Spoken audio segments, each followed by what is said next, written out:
कोई माने या न माने, कोई स्वीकारे या न स्वीकारे, सुनो सकल मित्रों को मेरी बात गले उतरे या न उतरे, लेकिन ये सच्चाई है कि इस देश का 80% समाज हिंदू समाज है। और अगर ये हिंदू समाज उसके अंदर कोई बिखराव हो गया, ये हमसे हिंदू समाज अंदर से टूट गया, अगर देश के अंदर हिंदू समाज टूट गया तो इस देश को एक रखने की कोई ताकत नहीं है जो इस देश को बचा सके। और इसलिए हिंदू की एकता इस देश की एकता के लिए आवश्यक भी है।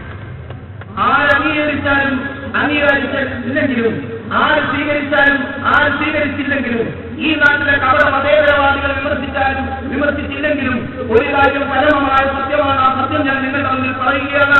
ഈ ഭാരതത്തിൽ 80% ഹിന്ദുക്കളാണ് ജീവിക്കുന്നത്.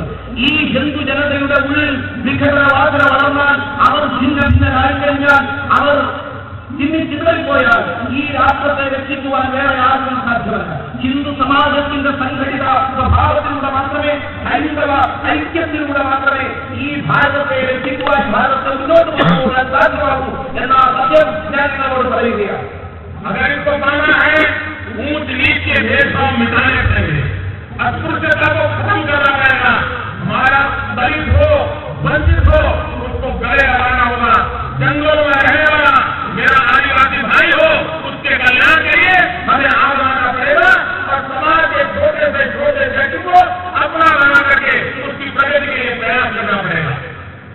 ഈ കാര്യം ഹൈന്ദവ ഐക്യം എന്നത് നടക്കണം എന്നുണ്ടെങ്കിൽ ഈ ഹിന്ദു സമൂഹത്തിൽ ഉച്ചനീചത്വമില്ലാത്ത, അന്ത്യതയും അഗ്രതയുമില്ലാത്ത ഒരവസ്ഥ ഉണ്ടാകും.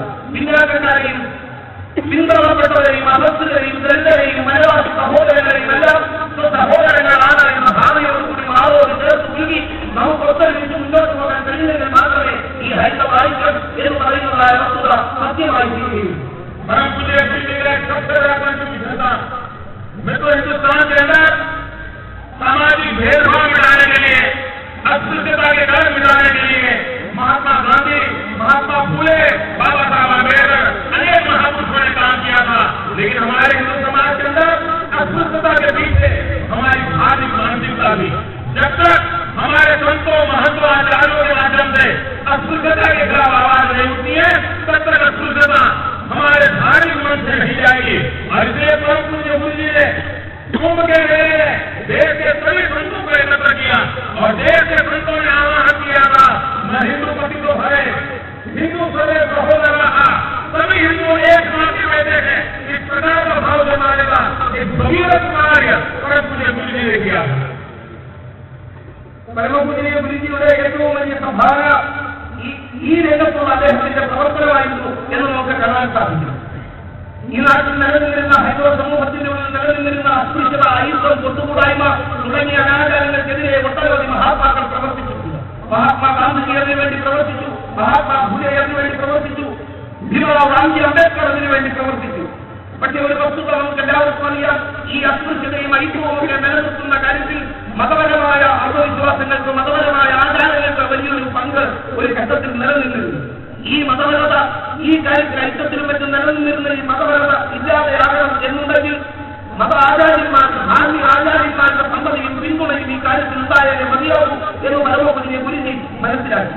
അതുകൊണ്ട് നമ്മുടെ നാട്ടിലെ സന്യാസിമാരെ, ധാർമ്മിക ആചാര്യന്മാരെ എല്ലാവരെയും അദ്ദേഹം കുംഭമേളയുടെ സന്ദർഭത്തിൽ ഒരുമിച്ച് കൂട്ടുകയും ആ കുംഭമേളയുടെ ഭാവതരത്തെ ഉപയോഗിച്ചുകൊണ്ട് സർവ്വസന്യാസിമാരുടെയും ധാർമ്മിക ആചാര്യന്മാരുടെയും സാന്നിധ്യത്തിൽ അത്യുജ്വലമായ മുദ്രാവാചകം എന്നോണം ഹൈന്ദവ സോദര സർവേ ഹിന്ദു പതിതോ ഭവേ എന്ന് തുടങ്ങിയിട്ടുള്ള മുദ്രാവചനങ്ങൾ അവരെല്ലാവരും ചേർന്ന് ഉയർത്തി അങ്ങനെ അസ്പൃശ്യതയ്ക്കെതിരെ ഹൈന്ദവ സമൂഹത്തിന്റെ ഐക്യത്തിന് വേണ്ടിയിട്ടുള്ള പ്രവർത്തനത്തെ മുന്നോട്ട് അദ്ദേഹം കൊണ്ടുപോകും.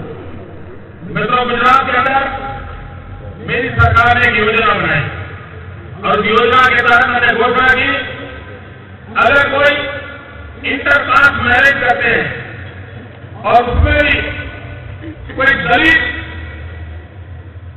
यानी दो में से एक अगर दलित हो, दो में से एक अगर आदिवासी हो, कोई लड़का दलित हो और लड़की सवर्ण की हो, लड़की दलित हो और लड़का सवर्ण का हो, लड़की आदिवासी हो, लड़का सवर्ण का हो, लड़का आदिवासी हो, लड़की सवर्ण हो, अगर इस तो मेरी सरकार ऐसे कपल का सार्वजनिक सम्मान करती है और उसको 50,000 रुपया देती है। ഗുജറാത്ത് സർക്കാർ ഒരു പ്രഖ്യാപനം ഈ ദൃഷ്ടിയിൽ ഉയർത്തിയിട്ടുണ്ട്, പ്രഖ്യാപനം നടത്തിയിട്ടുണ്ട്. ഗുജറാത്ത് സംസ്ഥാനത്തിൽ അന്തർജാതി വിവാഹം നടത്തുന്നതായ വധൂവരന്മാർ, അവരിൽ വധൂവരന്മാരിൽ ഒരാൾ ദളിതരാണെങ്കിൽ വരൻ ദളിതരും വധു സവർണജാതിയിൽപ്പെട്ട ആളാണെങ്കിലും വനവാസി വിഭാഗത്തിൽപ്പെട്ട ആളാണെങ്കിലും വരൻ വനവാസി വധു സവർണ വിഭാഗം അതിൽ തിരിച്ച് ഏത് വിധത്തിലായാലും അങ്ങനെ വിവാഹം കഴിക്കാൻ സന്നദ്ധരാകുന്ന അന്തർജാതി വിവാഹം നടത്താൻ തയ്യാറാകുന്നതായ വധൂവരന്മാർക്ക് 50,000 രൂപ സർക്കാർ നൽകുവാൻ നിശ്ചയിച്ചിരിക്കുക. गुजरात की योजना की सफलता ने सामाजिक समरसता में एक बहुत बड़ा बल दिया है। उसका अध्ययन करते हुए अभी भारत सरकार ने सर्कुलर निकाला है, सभी राज्यों को कहा है कि आप भी अपने प्रदेश के अंदर ऐसी योजना लागू कीजिए और 50,000 रुपये ऐसे कपल को देने का साहस दिखाइए।